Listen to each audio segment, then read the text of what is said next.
All right, here we go. On a Tuesday, November 1st, 2022. Welcome in. Packers trade deadline day, NFL trade deadline day today. To this point, the Packers have not made a move. We'll keep an eye on that as the program goes on here today and discuss any moves that they make.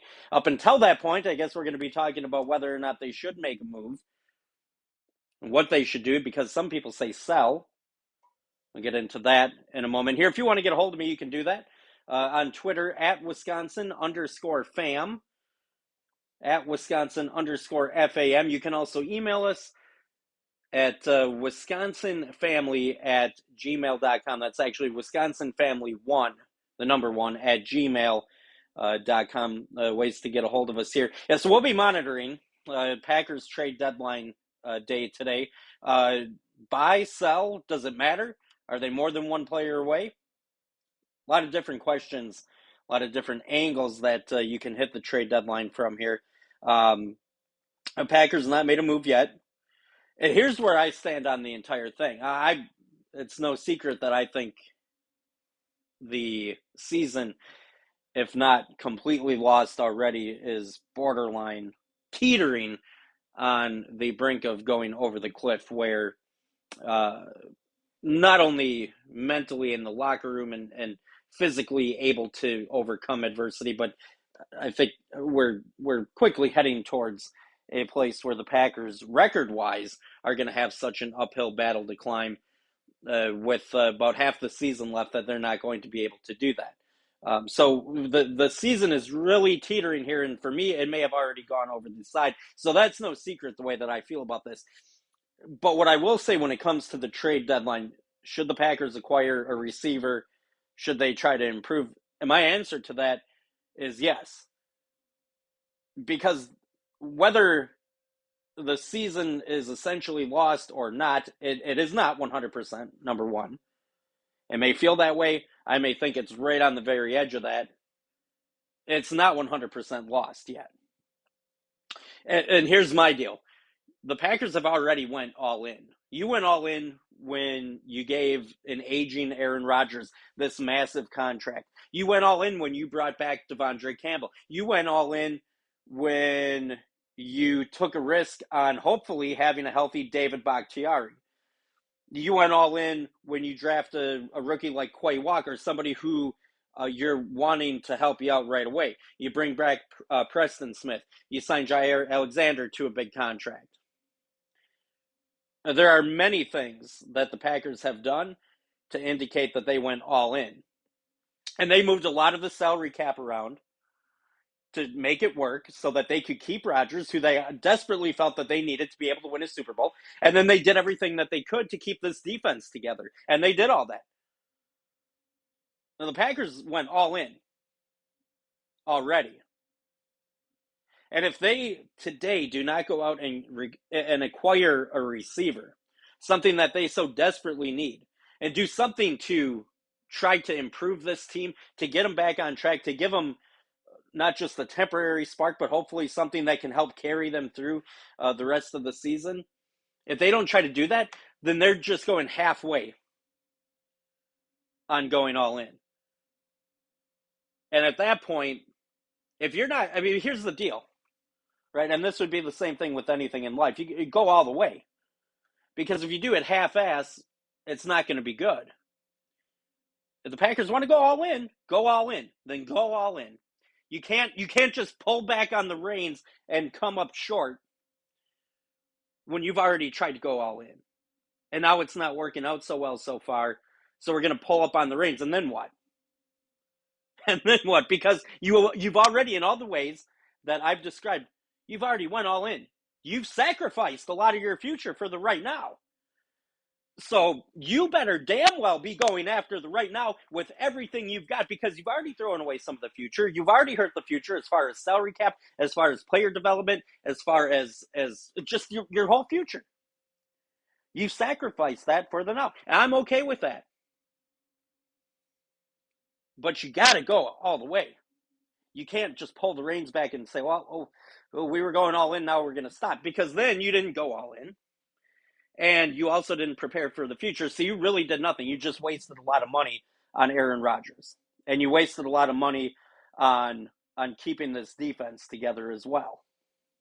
You could have saved it for the future. So to me, this offseason, Brian Gutekunst, Green Bay Packers, they've went all in. But they can't pull up now. You've already went all in. You've committed. You've committed. I mean, it's like jumping into Lake Michigan, and you're wearing your normal clothes. You got shorts on.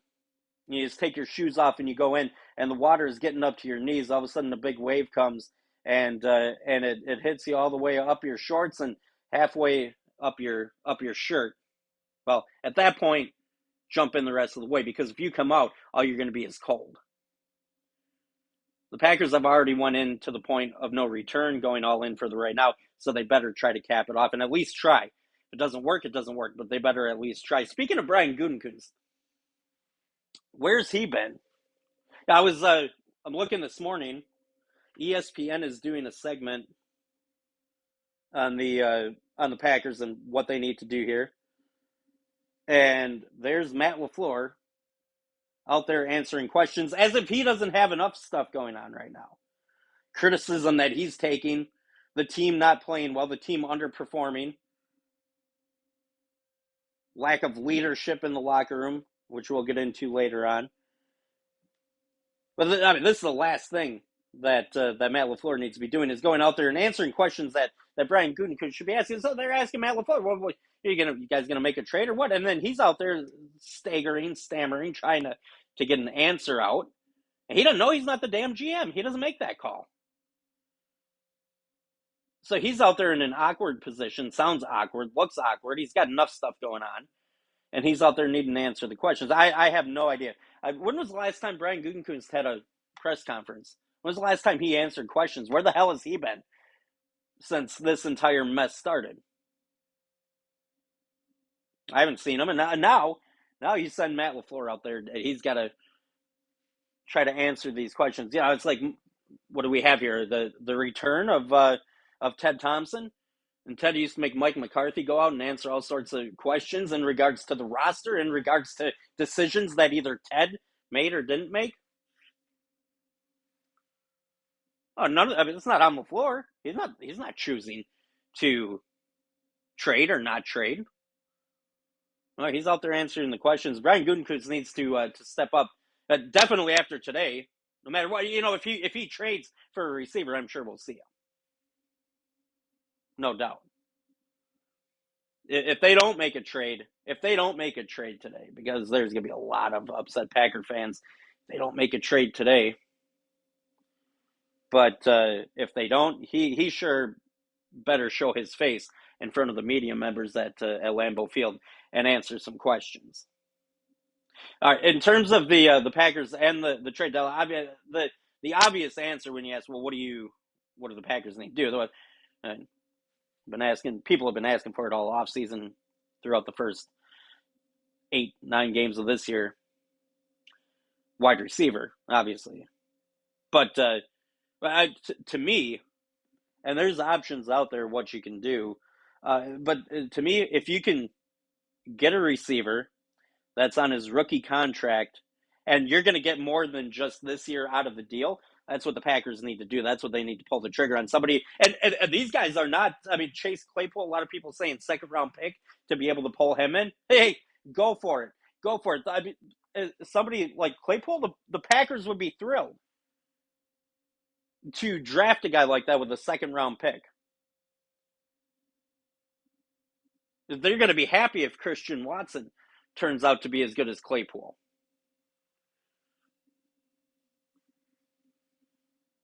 But if you can get a guy, so that works on a couple of levels. You get a guy who's still got a few years left on his contract.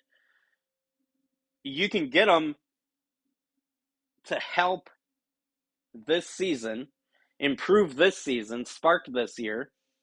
And even if it doesn't work out, you don't make the playoffs or whatever the case may be, you still have him under contract for a few years. And hey, you're more than capable of signing him. The Packers, they said they offered Devontae Adams the money. They were going to give him the money, so you could do it to Claypool. What are you worried about? So you can get an automatic good player for a second round pick or thereabouts with somebody like Claypool, who could, number one, help you this year. And even if he doesn't, you've got somebody for the future. And somebody evidently that you could sign, because you were all for signing Devontae Adams. He just didn't want to be there. It's got to be a receiver. It's got to be a receiver that still has a few years left on his rookie contract, and then the Packers can take it from there. And I mean, if he does well, then they have the money to spend, then do that. If not, then cut ties. But whatever, you get somebody, it's a win-win, because it can help you now, it can help you in the future as well. And that seems to be the best way to go for the Packers. Yeah. So one of the one thing, and I heard this talked about yesterday, and I'm hearing even Packer people, Packer reporters talking about this, that this should have been done, bringing in a receiver. It should have been done 3 weeks ago, because, or 2 weeks ago, or in the offseason, that would have been preferred. But it should have been done earlier this year, because it's going to take some time for him to gel with Aaron Rodgers. Well, I don't get it, because other teams can trade for receivers and they can have an immediate impact. Christian McCaffrey can go and be traded to the 49ers, and 2 weeks later, he's out there ripping the field apart. I mean, you got a veteran receiver. Get him in there. Get him the playbook. Keep it simple for him. Have plays run to him. A veteran who can maybe think a little bit more like Aaron Rodgers, at least somebody who's got a couple of years under his belt, not like the guys that are in there right now. Why do we need time? Why do we need time to gel? Number one, there's not time to gel, not if you want to have any attempt at salvaging this season. But that sounds like an excuse to not get somebody. Well, it's too late now. They would never have time to gel with Rodgers. Is he that hard to gel with? I mean, I know he doesn't like throwing rookies, and that's pretty clear.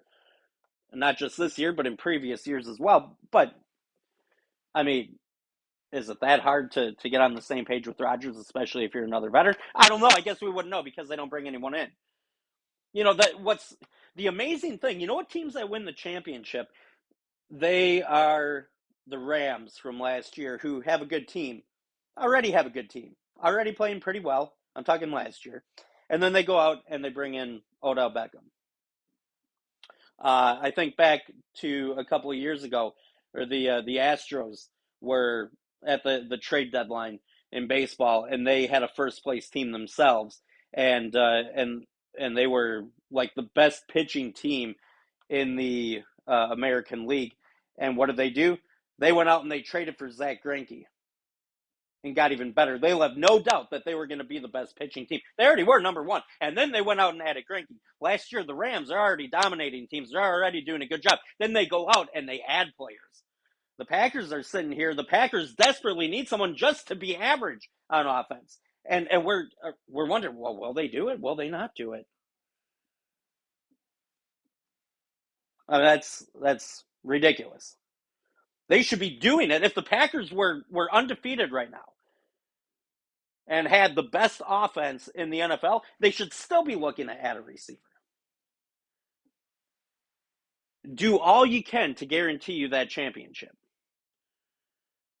You have to do that. You have to do that. You have to have that killer mindset that even when we're the best, that's still not good enough. We still got to add more. And it's always going to come in handy, because stuff happens, injuries happen. Particularly with this Packer receiving core. I mean, that's way down the road here. But the Packers just need, and we need a forget Super Bowl. We need a receiver, evidently, just to make the offense relevant for the rest of the year.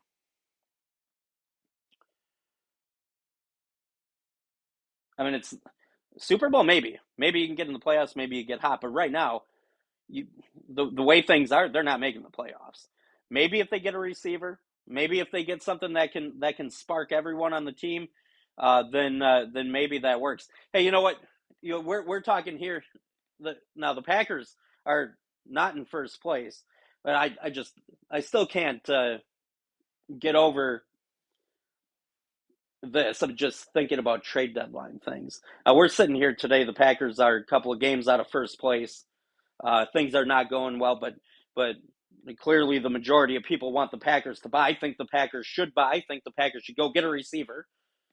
Doesn't that just make you angry as all hell when you think about what the Brewers did? You're in first place. No, the Packers aren't even in first place, and the Packers have looked like dog trash for the first half of this season. And so we go buy.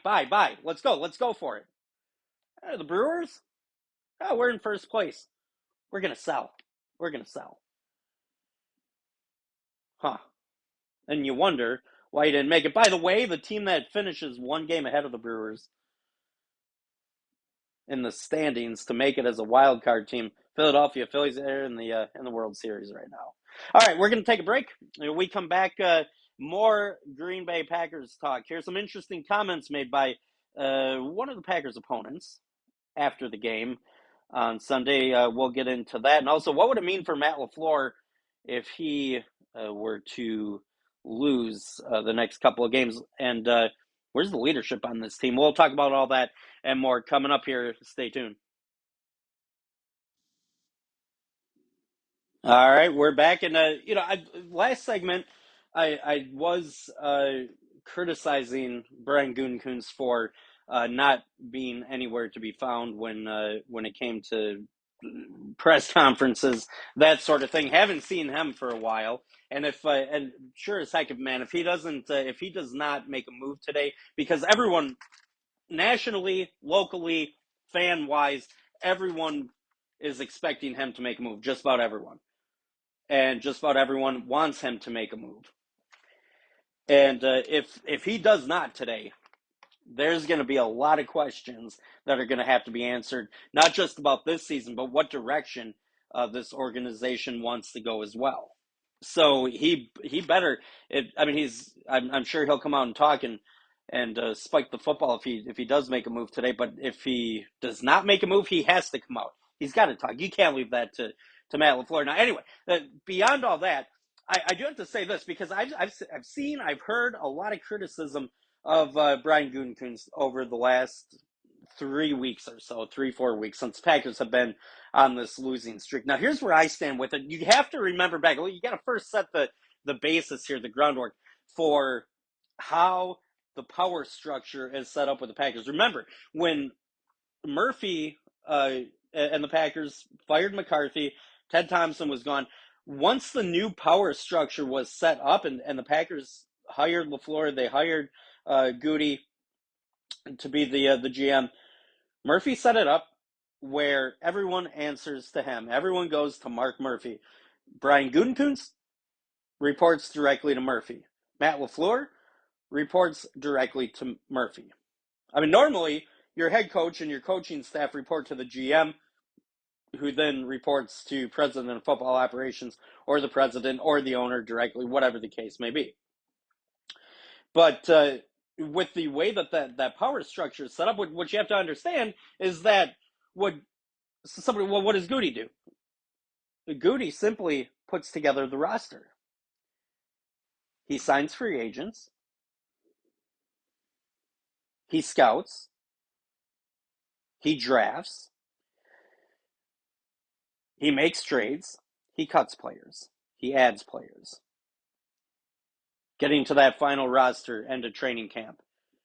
Weekly decisions as well. Who to bring up from the practice squad, who to put down. I mean, maybe I'm sure LaFleur has a say in that. But building the roster via free agency, via draft, and then slicing it down to where it needs to be with your active roster, your practice squad. That's what he does, and that's all he does, and that's what he reports to Murphy on. Now, Matt LaFleur coaches the team. He's coaching the team, but he doesn't have to answer to the guy who's making the team. He answers to Murphy. So number one, I hate the system. It's a flawed system. Matt LaFleur's boss his direct boss, I should say, should not be Murphy. It should be Brian Gutekunst, but it's not. But anyway, so understanding what Goody does, all he does is make the roster. All he does is build the roster. That's it. Nothing else. So I ask you, what's your problem with what he's done? I understand. I know it. You already, he didn't get a receiver. He didn't get a receiver to replace Devontae Adams. Got it. We set that aside. Everyone this offseason and week 1, week 2, week 3 of this year, everyone looked at the Packer roster and was in agreement. Whether you're a Packer fan, whether you're local Packer media, whether you're national media, everyone looked at this Packer roster up until about week 3 of this season, week 4, and said on paper, which is what Goody's in charge of, on paper, that's what he's in charge of, making the roster, putting it together. On paper, this team could possibly contend for a Super Bowl. For sure, a playoff team. Might be the best roster that the Packers have had in many years. There's a void at receiver, but offensive line looks good. Quarterback, back-to-back MVP. Running backs, best duo in the NFL. Pretty good tight end room, you think? Tunyon's healthy. Defense. Oh, you either have a free agent or a first-round pick at every position. Sounds like the roster was built pretty solid, I'd say. Hell, this is the NFL. You're gonna have some kind of weakness somewhere. Packers is that wide receiver. Hey, but that's why you pay a quarterback like a good quarterback and a good receiver. That's why you're paying him basically double the money, because sometimes he's gonna have to make up for not having great receivers. That's what you got in the NFL. And when guys are making as much money as Rodgers, sometimes you got to ask more out of them. But where's the problem? Where's the problem? If Goody is only in charge of building the roster, which he is, and he's in charge of what's on paper, that's it. Where's his weakness? Receiver, got it. Besides that, everyone thought this is a playoff roster. Everyone thought this could be a Super Bowl contender. So to me, the main problem is not with Goody. It's with the coaching staff. Examples of that? So how about this after the game? Von Miller on the Packer offense, obviously linebacker for the Bills. Von Miller on the Packer offense, he said, "I was shocked that they ran the ball so much." You know, why did it take this long for the Packers to start running? You, me, everyone for the past 6 weeks has been saying, "Run the ball, run the ball, run the ball, run the ball." And Matt LaFleur up until this week, and the Packer offense up until this week, significantly was diminishing the amount of carries that especially Aaron Jones was getting. It was just constantly going down until this week. And lo and behold, what happens? Great day on the ground, and it also made the Packers offense better. But the coaching staff, I don't get it. Why does it take so long to figure this out, that you have to run the ball? Everyone could see it. Everyone knows that the Packers' strength on offense has to start with the running game. Because outside of Aaron Rodgers, probably your best two skill position players are Aaron Jones and A.J. Dillon. Oh, and on the flip side, even if you want to pass it, as we've discussed, you don't have receivers to throw it to. So, being the logical-minded person that I am, run the ball. that's your that's what your that's what your best players do on offense, is run. And the other dudes, the receivers, can't receive. So, yeah, I mean, hey, let's run it. What happens when you do stick with the run? Aaron Jones, 20 carries, 143 yards, 7.2 yards per carry. That's basically what he's been doing all year. They just haven't used it. They chose not to do it. Poor coaching, poor use of the talent that Brian Gutekunst has put out on the field, on paper. Why did it take so long to figure this out? I don't know. You know, the Packers could probably have like 5 or 6 wins right now had they run the ball previously in other games. And who knows, it might help the pass game a little bit too. Use your strength to set up improving your weakness. It doesn't seem uh, like uh, like that much of a. It's not that hard of a concept. I mean, just for this coaching staff, just in general, um, not doing what works has been a problem. Not running the ball. And why are we paying Jair Alexander all this money to not cover the opposing team's number one wide receiver? Somebody make that make sense to me, because that doesn't make sense. This game, he's out there half the time. He's on their number three guy. You're paying this guy huge money, like best cornerback in the NFL money, and you very rarely have him covering the other team's best receiver. Well, LaFleur says, gosh, I guess we could do that, but that would mean we'd have to change our entire defensive philosophy. Yeah, it's called adjusting, Matt. It's what good teams do. It's what good coaches do. It's called adjusting. Yeah, no kidding. You have to change your philosophy. That's called adjusting. This team has a problem when it comes to leadership. It's got a problem when it comes to common sense. It's got a problem with not doing what works. And they're going to continue to lose if they don't do that. What'll be the ramifications if they do lose? We'll get into that next. Stay with us.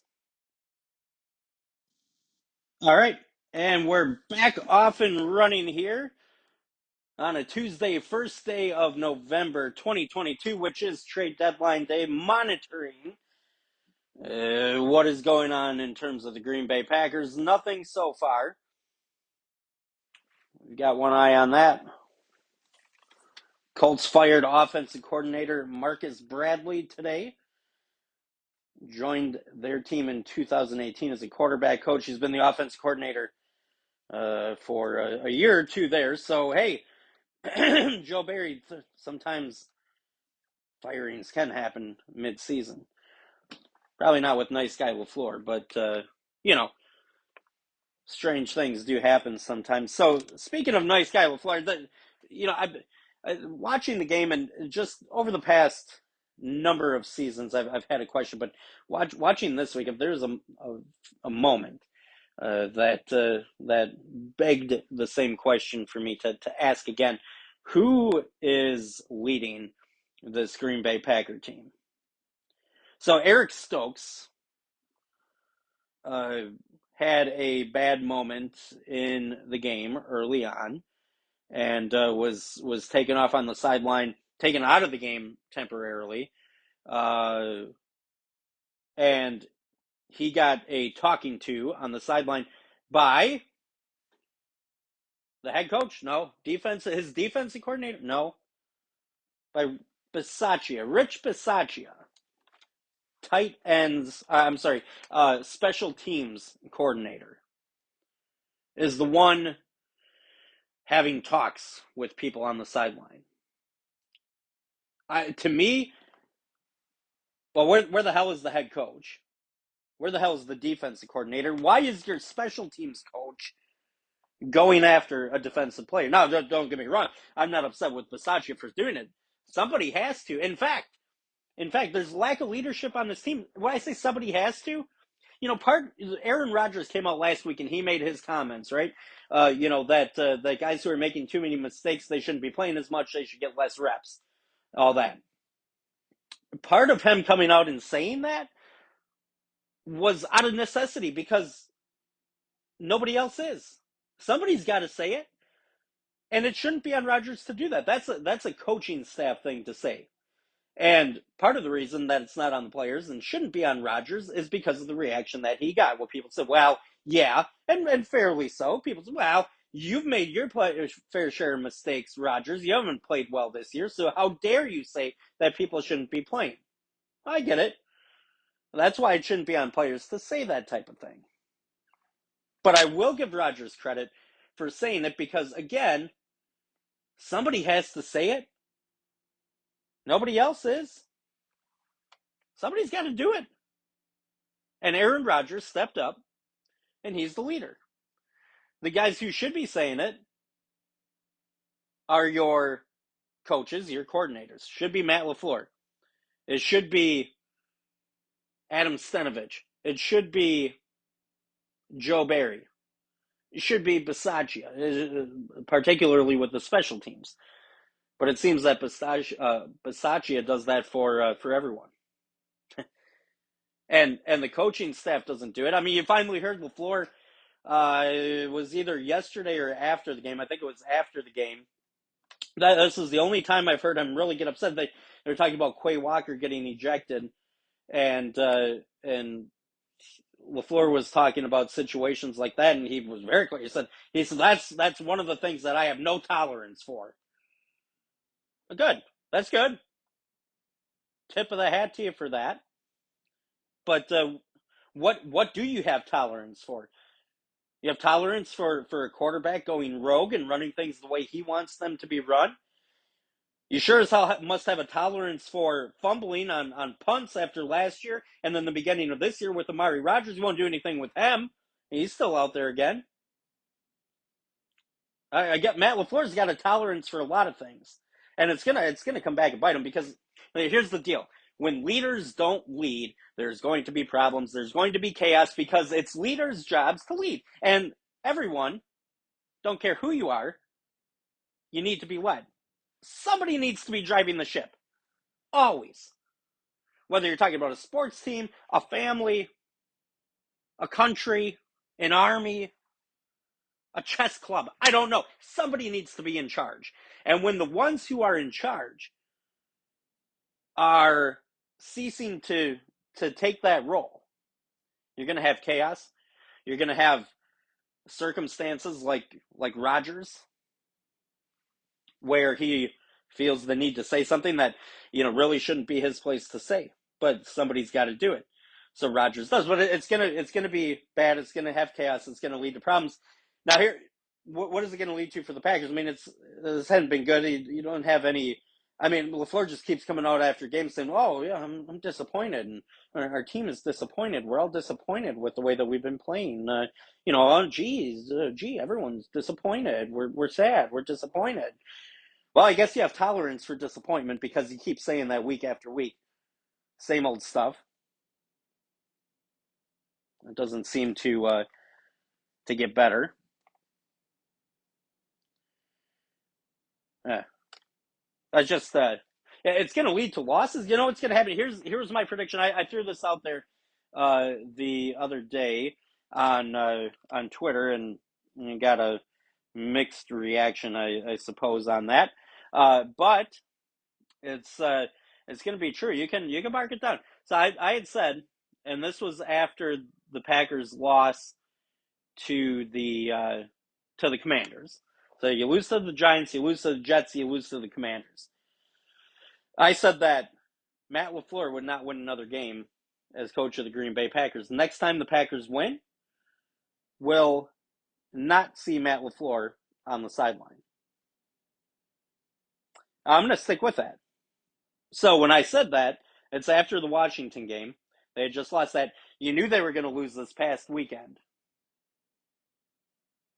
to the Bills, and they did. Now, the key to that prediction is next week, in my mind. If the Packers go and lose to the Lions, Matt LaFleur is going to be on like razor thin ice. Thinner than razor thin ice.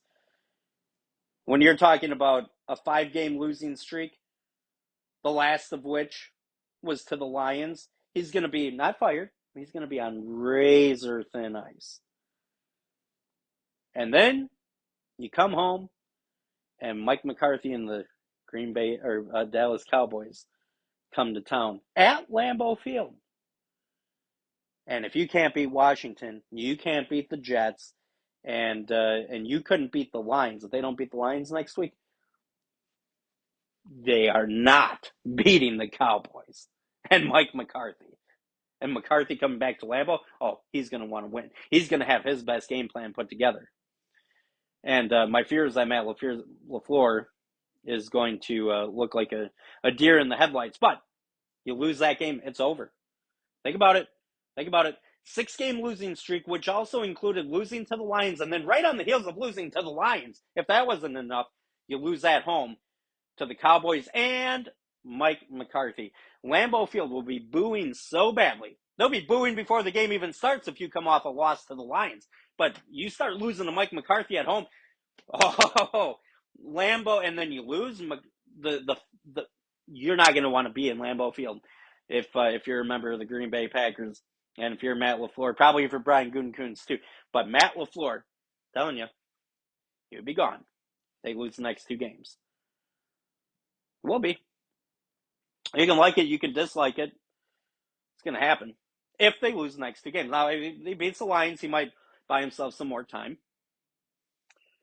But yeah, if they lose to the Lions and then inevitably lose at home to the Cowboys, there's going to be problems with that. All right, one more segment to go. We will be right back. And welcome back to the program. If you want to get a hold of us, you can always do that on Twitter at Wisconsin_fam, at Wisconsin_FAM. You can also email us here to wisconsinfamily1 at gmail.com, wisconsinfamily1 at gmail.com. So the Milwaukee Bucks got a win last night. They beat the Pistons, go to 6-0 on the year, only undefeated team left in the NBA. It's a close game last night against Detroit in Milwaukee, Halloween. And Bucks get a win, only team left undefeated in the NBA. So how about that? Browns beat the Bengals last night. No, shouldn't say that. Blew them out, 32-13. Looking at NFL Network right now on my screen, power rankings. Green Bay Packers number 19. That feels high to me, considering the way that they've played the last few weeks and the teams that they've lost to. So the Patriots, who the Packers beat, they have at 13. This is on NFL Network. Vikings are 7. Buffalo Bills number 1. Eagles 2. Chiefs 3. Cowboys 4. Big Mike and the Cowboys number 4 on the NFL power rankings. So I said the Vikings 7. So the Vikings, breaking news, by the way, the Minnesota Vikings here on trade deadline day have made a trade. And actually with the Lions, an interdivisional trade. The Lions, according to Tom Pellisario, are trading T.J. Hawkinson, tight end, to the Vikings. So there you go. That's what we were talking about before. Teams that are going to make a deep run, or teams like the Rams from last year, you're already one of the elites. Right now, I'd say the Vikings are. I mean, they're 6-1 in the division, and way ahead in the division. I mean, and 6-1 overall. But they're a good team. They're a first place team. That right now would be the number 2 seed if the playoffs started today, and they have went out and made a trade. Getting better. Good teams getting better. Now, the Packers, we're hoping that they make a trade just so that they can stay relevant, and maybe it'll catapult them into enough of an upward cycle that they can sneak in as a wild card, maybe do something after that. For example, 2010, example of that. I mean, it could happen, but the Packers need to clean up on a lot of the issues where they're at right now, and a lot of the problems that they have. Man, a receiver would help for that. I mean, sometimes just adding another good player when you're struggling, I think can help spark a team. And believe it or not, I think it could bring everyone's confidence up. I mean, you know that it's most important to bring up the confidence of Rodgers, and that he feels confident to throw to guys. But in a different way that maybe you don't really think about it, it can uplift the confidence of an entire team. It could help offensive linemen. It just brings an added boost of energy and added confidence, especially if you start playing well after it, and you can turn it into more than just a a short term, little booster shot. But if it's something that can really help you out long term, I think it's definitely worth doing. But like I said earlier, I mean it's going to have to be a situation where if you're going to get a receiver, make it somebody who is a veteran enough presence, but still has some years left on probably their rookie contract, somebody like Claypool, and you have them this year. And if things work out, great. But if they don't, you still have them for the future. And again, the Packers are willing to sign Devontae Adams. They said, "Well, we signed him. We offered him money. He didn't want to be here. All right, so you have that money, I guess. I mean, you were going to move it around somehow. I'm sure you can figure that out again. Russ Ball, he's a smart guy. Move it around, and you can sign this guy to a long-term contract if you want to. But you're still going to have him for a couple of years, either way. Plus, he's going to provide a veteran presence right now. But again, we're in a it's not ideal. It's not ideal because we're doing a lot of stuff talking here with the Packers about to make any kind of run, let alone at the Super Bowl, just the playoffs by itself. We're doing a lot of the ifs. If they get a receiver, and if that makes them relevant, and if that makes Rodgers more comfortable, and if this guy gels, and if it makes the Packers have a boost of confidence, then if all those things happen, we might be good enough to get into the playoffs, and then anything can happen. That's a lot of ifs. I don't think you want to be hedging any of your bets on those if scenarios. But yeah, we're in a different position than a team like the Vikings, who's first place and they're still adding. We just want to add just to try to be relevant. But Vikings adding T.J. Hawkinson, tight end. So unless they do some kind of ridiculous Viking meltdown, the Packers, if they're to get in, it's going to have to be through a wild card. I mean, just face it. It's just going to have to be. Unless the Vikings have a major meltdown, the Packers are able to turn things around 100% of the way. One thing I was going to mention here, too, I mentioned before the breaking news, is the Browns last night, they just pummeled the Bengals 32-13. The Bengals, you're looking at a team that was in the Super Bowl last year. And now this year, obviously struggling. They get blown out on Monday Night Football to the Browns. Now the Packers are not the only team that has some major issues. They are not it. And other teams, clearly that have been good in the past couple of years, people that teams that were expected to be good this year are struggling. Whether you're talking about the Rams, the big one, Buccaneers, the Arizona Cardinals. There are teams out there. I mean, the Packers aren't the only one struggling. Obviously, your very bad teams, the ones that you expect to be bad, are bad. But the thing is with the Packers, and I don't care. I mean, it's other teams struggle. Great. That doesn't make me feel better as a Packer fan. I don't know why it would make you feel better. Who cares? So what? So the Buccaneers suck too? Who cares? We're looking at the Packers. We want the Packers to win a Super Bowl.